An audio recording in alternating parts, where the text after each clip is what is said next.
Welcome, everyone, and thank you for joining us today. We're going to go ahead and get started to honor your time. My name is Roxanne Jones. I'm the Vice President of Global Programs for Global Care Force, and I will serve as your host today. Our goal is to provide you with a high-level overview of who Global Care Force is, what we do, how you can get involved, and hear an amazing story from our volunteer, Dr. Richard Randolph. But before we start, a couple of housekeeping tips. We're recording this call for future use, and we'll provide the link after the call. We'll also provide time for question and answer a little later in the presentation. So please hold your questions until then, and also feel free to use the chat. We would like to ask everyone to mute your microphones, which I believe everyone has done, to help reduce any background noise.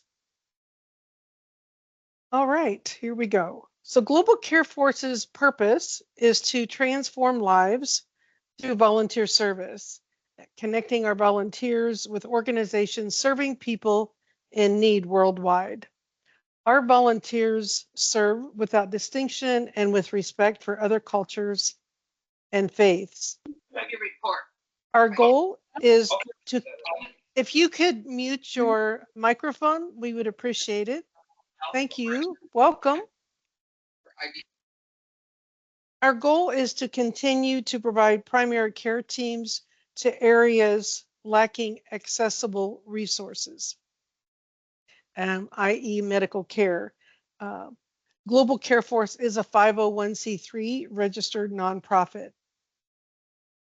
We do serve in various locations around the world, including Egypt, Jordan, Ukraine, El Paso, Texas, Gallup, New Mexico, Rosarito and Tijuana, Mexico, San Francisco, and Ukraine, as I mentioned, I think already.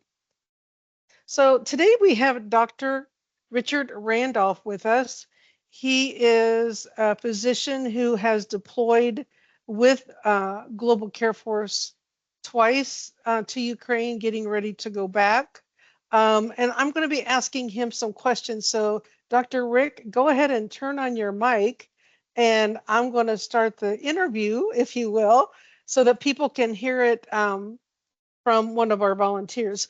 Number one, what made you decide to volunteer with Global Care Force? Yeah, hi, I'm Rick Randolph. I'm a family physician. Um, a lot of these things in our organizations ended up coming through Gary Morsch, who was a founder, who was also a founder over in another organization that I worked with for many years. I met him when we were deployed over in Iraq with the U.S. Army. I read about it, the organization, about Global Care Force, and heard great things about it. Once I retired, then I had some more flexibility with where I could go, and I felt really called to be able to do hands-on medical care, to people in need. So yeah, that was really what brought me to Global Care Force. And tell us where you have volunteered with us so far. I did my first rotation in November in the Ukraine. Thank you. Can you share a story about maybe someone you met or something that happened during your volunteer experience that has stayed with you and will probably stay with you long term? Sure. There's a lot of really neat people um, um, that I was working with, and and people we were taking care of. One does stand out, and it was a gentleman that we were taking care of, and this was in Cherkasy. It was a refugee center. It's located off, more in the interior of the Ukraine. And he was a guy. He was a little curmudgeon-y, and we were working with him to try to take care of some abdominal pain. So we had to work him up to make sure there wasn't anything acute, and he came to the basic conclusion that it was, he was constipated. And you'd think that that was it, but we didn't have any laxatives with us at the time. We do provide all our own medications for the patients. And he could not afford to go buy a bottle of milk and magnesia, trying to find the cheapest way we could to kind of relieve his constipation. And so we were able to chip in, but it was just sort of it was rewarding to come to a way we could take care of him, and just the gratitude that he showed after that. Um, Despite having to work through a rather insistent patient to get there. So yeah, that's the one that one sticks to mind. Great, thank you so much. Our teams come together for Ukraine specifically as strangers, or even any Egypt or Jordan as well. But it seems like everyone leaves as friends, and there's a bond that's been created. So tell us about the team you worked with, the support staff, and other volunteers on your team, Rick. Oh, they were wonderful, both the expats and the Ukrainian staff. So we worked with a number of medical. We had what it was about 7 or 8 Ukrainians with four U.S. expats, and they're just great people. Both of the groups. In fact, we're the among the Americans, we're trying to get together again and go as a group in May. Doug is working on doing that. Michelle won't be able to. It looks like she couldn't get off, so she'll be going back again in June. But we had a great group of people there, and then the Ukrainian staff. We each of us had a translator, and you'd work with them throughout the time. And if you haven't worked with a translator, it's really cool. They start to learn what kind of questions you ask. Sometimes you have to be a little ask clarifying questions, but really good people. They were fun. They were. Particularly the young ones, they're just a hoot. Michelle, we were walking in, we're preparing to, actually, it was when we were returning, we were in Krakow, and we did a little bit of touristy kind of thing up in the castle there. And so there was a group of young women who were taking pictures. So she kind of zipped over there and because she's the same age, kind of photobombed them. And eh, it was cute, and that's the kind of spirit of the group right there. It's really a fun group. Is there anything you wish you'd known before being deployed? Um, I deployed a lot in um, outside the U.S. And the sorry, that's my background noise. Ooh, yeah, they're putting in we're getting a battery installed in the house, but and today was the day. That's okay. Sorry.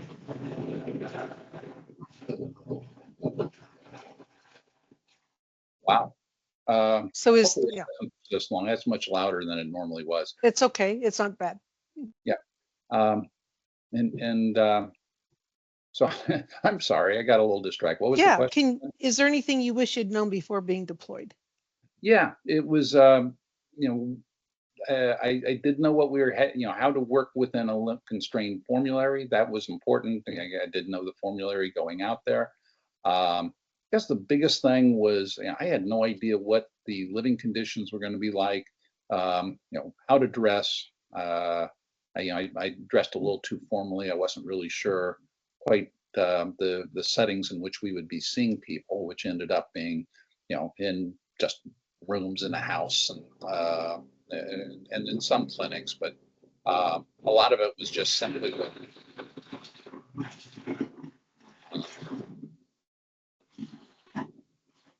That's okay. I'll keep moving on.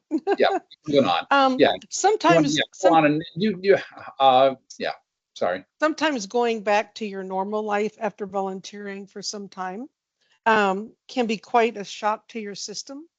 How has your time volunteering changed your perspective and the way that you approach your life now? It really called me to come back. It's one of the situations where there is a true, it's one of those situations where there's good and, a very distinct good and evil. You have people whose country was invaded, who are having to work. If it wasn't for us, they'd have no health care. And they were working in rather uh, it it, it had changed from rustic to rather primitive conditions where there was no fresh. They were working off contaminated well water and no electricity, heat. uh, you're doing your exams in puffy coats. But yeah, they were that brought back really, for me, the sense that yeah, these are people that really in need, and that I just felt called to care for them again. So yeah, I'm volunteering. I'll be going out again in February. When you think of your volunteer mission with Global Care Force, what are you most proud of? How it's been constructed. This is not this is not helicopter medicine. This is a regular, ongoing program of continuity of care, where each of the villages will be seen at least once on the rotation. So there you have records of what was seen before. This is really how to do medicine right in terms of how the system was constructed. So yeah, I'm really proud of how it was developed, and you know how we can provide uh, proven systems that will increase the long-term health of the people. Great. Thank you, Dr. Randolph, for sharing your experience with us. I'm going to open it now to anyone who has a question before we proceed. Does anybody have a question? Yeah, I had a quick one. How would you describe the language barrier when you were interacting with patients? Um, it's an interesting issue. The people in the areas where we work mostly speak Russian, and the staff will speak both Russian and Ukrainian. Um, you depend totally on your well, outside of some pantomime, you depend totally on your translators for the communication. That said, that there's you can communicate a lot with a patient attitude and a kind gesture. But other than that, for verbal communication, you have to go through the translators. And I'm working working on my Ukrainian. I want to be able to go and order a cup of coffee without embarrassing myself. And so it's a different language. I've learned some interesting languages before, but this one's this. I've never done any of the East Slavic stuff, so this is interesting. And as Dr. Rick mentioned, each volunteer has their own translator, so you don't have to wait to be translated, and they're with you throughout the trip. That's for any volunteer experience that we have. Good question, Joy. Thank you. Anyone else? Okay, the process is very simple. If you are interested in signing up for one of our volunteer experiences, go to our website, click on volunteer, and click on register. You'll need to complete the online application. We will then set up an interview. If you're a good candidate, you'll be asked to submit required forms, and then we will begin a screening and credentialing process. If you are placed on a team, there is an onboarding process. You will go through training. You are given a manual, a packing list of what to bring, what not to bring, and so forth. And then you are deployed. When you return, we do ask that you, like Dr. Rick, are an advocate for Global Care Force, and he's already signed up for not one but two deployments this year, specifically to Ukraine. Although we have many other deployments happening, Joy actually is going to the southern border to El Paso in March, and we're thrilled to have Joy Chen join Global Care Force. Since there's no more questions, I'm going to wrap up this call. We will be emailing you a link to this conversation so that you can revisit it. You'll be also receiving the link to the volunteer application. Thank you so much for joining us today. If you'd like to join us again, we have these calls once a month, and you can find the dates and links on our website.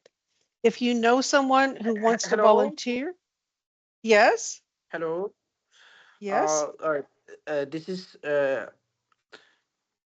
this is Dr. Nazmul Islam from Bangladesh. I'm a hello. hello. Can you hear me? Can you hear me? I can hear you. Yes. Uh, this is Dr. Nazmul.